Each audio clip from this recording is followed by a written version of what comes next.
He stood before the cameras with trembling hands and rehearsed tears. A grieving husband, a desperate man, a hero begging for help. But the truth doesn't care about performances, because buried inside a forgotten hard drive was footage that would destroy everything he built his lies on. Before we begin, subscribe to the channel for more powerful, true-to-life stories of betrayal, justice, and the moments when the truth finally speaks louder than power. Now let's begin. When Caleb Whitmore reported his wife missing, the entire city rallied behind him. He was polished, well-spoken, influential, a senior partner at a powerful real estate firm, friends in the city council, donations to churches, a man everyone trusted. Danielle Whitmore, on the other hand, was barely mentioned. A quiet black woman, community college librarian, no social media presence, no powerful last name. Caleb stood on the courthouse steps and said, "I just want my wife home." But what no one saw was how his jaw tightened when cameras turned away, or how he corrected officers when they used the word investigation instead of search, because Caleb already knew where Danielle was, and he was counting on one thing to protect him. No one ever listens to women like her. Danielle had been disappearing long before she vanished. At dinner parties, Caleb spoke over her. At fundraisers, he introduced her as my supportive wife. At home, he reminded her that everything she had came from him. When she started asking questions about missing money, hidden accounts, unexplained bruises on her arms, Caleb smiled. Don't be dramatic. But Danielle had begun documenting everything. Voice memos, dates, times, and finally video. She didn't trust the police. She trusted proof. The night she disappeared, neighbors heard yelling, but no one called it in. After all, Caleb Whitmore was a good man. Detective Marcus Bell had seen this before.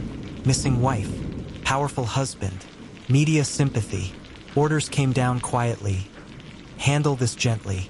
Caleb was never searched. His office never examined. His timeline was never questioned. But Marcus noticed something odd. Caleb kept pushing the narrative of a random abduction. Too specific, too rehearsed. Then a janitor from the Whitmore office building came forward. "I found a hard drive in the trash," he said. Looked important. That drive had been scheduled for deletion. The video was timestamped 2 weeks before Danielle vanished. It showed her sitting at a small desk, face bruised, voice steady. "If anything happens to me," she said, "it wasn't an accident." Then another clip. Caleb, screaming, threatening, admitting he'd make this disappear. The final clip was the most damning. Security footage from Caleb's private office. Danielle backing away, Caleb advancing, the camera cutting out. Marcus didn't sleep that night, because the man the city loved was a monster caught in high definition. The press conference was supposed to make Caleb look heroic. Instead, detectives played the footage. The room went silent. Caleb's face drained of color. The same reporters who praised him now leaned forward. He tried to speak, but the truth doesn't need a microphone. Charges followed. So did raids, and testimonies from women who had stayed silent for years. Danielle's body was found where Caleb said she'd never be. He never cried again. At sentencing, the judge looked directly at Caleb. "You were believed because of who you were," she said. "She was ignored because of who she wasn't." Caleb received life. Danielle received something else. A city finally listening. A law named after her protecting victims who document abuse. And a lesson burned into public memory. Power hides lies, but truth, when recorded, never forgets. He reported his wife missing, but the footage exposed everything. Let this story remind you: silence protects abusers. Evidence protects the truth.